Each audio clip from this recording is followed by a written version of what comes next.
Hello and welcome. Today, we're delving into the crucial role one particular city played in the fight for American independence. Albany, New York. During the American Revolution, Albany wasn't just a town. It was a vital hub, a strategic supply depot, and a critical military base for the rebel cause. Let's look at some of the particulars of Albany's deep involvement in the American Revolution. Albany's prime location, right at the confluence of the mighty Hudson and Mohawk Rivers, made it an indispensable logistical center. Imagine it, a central point for moving men and materials. The city housed essential infrastructure for the Continental Army, including barracks for soldiers, storehouses packed with supplies, and workshops for repairs and manufacturing. The local muscle came from the Albany County Militia, organized into regiments that provided vital manpower for both defense and the demanding work of keeping the supply lines moving. Now, keeping an army supplied is a monumental task, and that's where the quartermasters came in. Albany's quartermasters were crucial in managing this complex web of supplies and logistics. While specific local names aren't always widely documented, their work fell under the purview of the Quartermaster General of the Continental Army, figures like Nathaniel Greene, who oversaw operations across numerous depots, including the one right here in Albany. Local committees also worked tirelessly, coordinating efforts to procure and distribute everything the Army needed. So, what exactly was flowing through this vital depot? Albany's supply focus was broad and essential. Firstly, armaments. Supplying the northern campaigns required a constant flow of muskets, gunpowder, and artillery. Secondly, food. Keeping the troops fed was paramount. The depot stockpiled provisions like salted meat, flour, and hardtack, the staples that sustained the soldiers. Albany wasn't just a storage facility, it was a launch pad. It served as a critical staging ground for operations against British forces, both in Canada and along the all-important Hudson River Valley. The supplies and men organized here supported key campaigns, including the defense of Fort Ticonderoga, and perhaps most famously, the pivotal battles of Saratoga, a turning point in the war. The local engine driving much of this organization was the Albany Committee of Safety, which played a vital role in organizing local resistance and managing the flow of those crucial supplies. Albany is also rich in the stories and legends of the Revolution. The Schuyler Mansion, home to General Philip Schuyler, was more than just a house. It was a hub of military strategizing, hosting key figures like Alexander Hamilton. Just across the river, Krilo State Historic Site has a fascinating connection to the war. The tune of Yankee Doodle was reportedly penned here, a song initially meant to mock colonial troops, but which they famously adopted as their own patriotic anthem. And the Van Schaik Mansion served as a headquarters for planning the Saratoga campaign, underscoring its significance in that decisive victory. Albany's contributions, as you can see, were multifaceted. A critical blend of military strategy, essential supply chain management, and deep-seated local patriotism. Central to this local effort was the Albany Committee of Safety. This was a key patriot organization, essentially functioning as a shadow government, stepping in to take over local administration from the now absent British officials.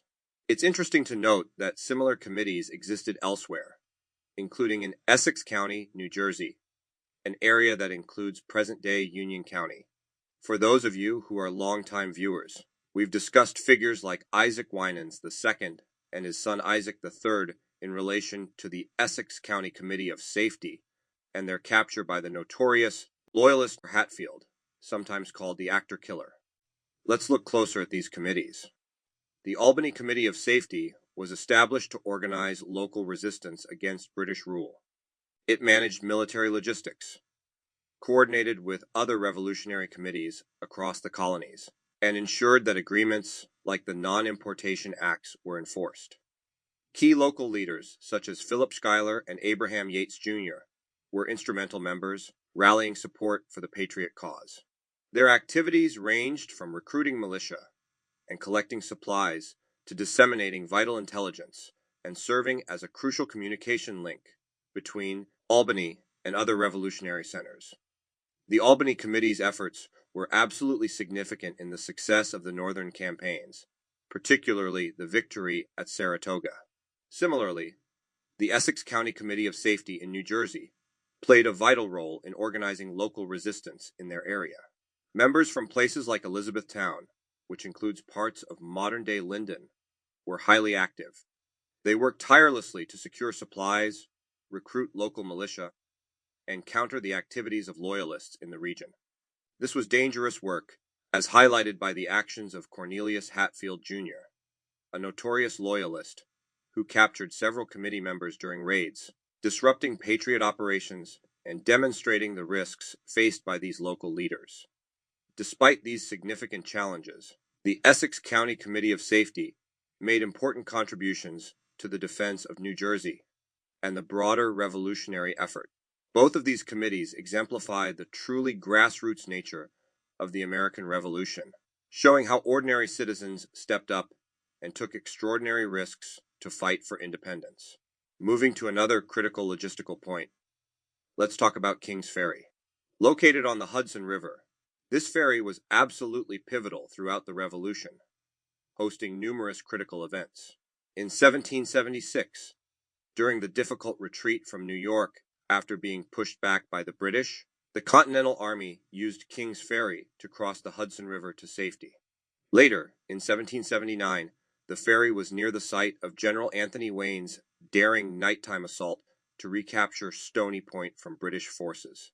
And in 1781, Generals Washington and Rochambeau, leading their combined forces, crossed Kings Ferry on their crucial march south, a journey that would ultimately lead them to Yorktown and the decisive victory against Cornwallis. Of course, keeping the Continental Army supplied was an immense and constant challenge. The supply chains faced numerous difficulties.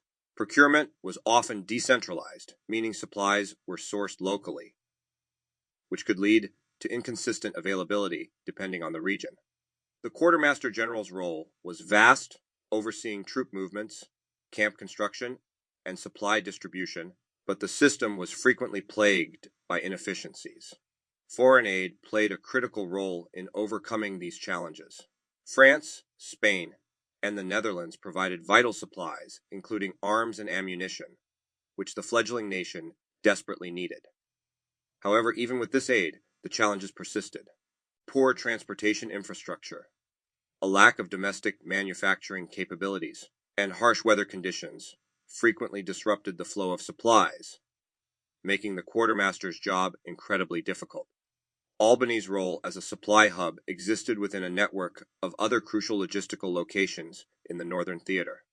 West Point, a fortress on the Hudson River, was vital for controlling the waterway and preventing British advances. Albany, as we've discussed, was the key supply hub for operations on the northern frontier. Fort Ticonderoga, strategically located near Lake Champlain, served as a vital staging ground for campaigns moving north or south. And Morristown, New Jersey, provided critical winter encampments, serving as a base for operations in that crucial region. In conclusion, Albany's contribution to the American Revolution was far more than just being a dot on the map. It was a dynamic, vital center of activity, a bottleneck through which flowed the supplies, the men, and the strategic planning that were absolutely essential to securing American independence. Its story is a testament to the critical infrastructure and local efforts that underpinned the military campaigns of the Revolution. Lost in the dance.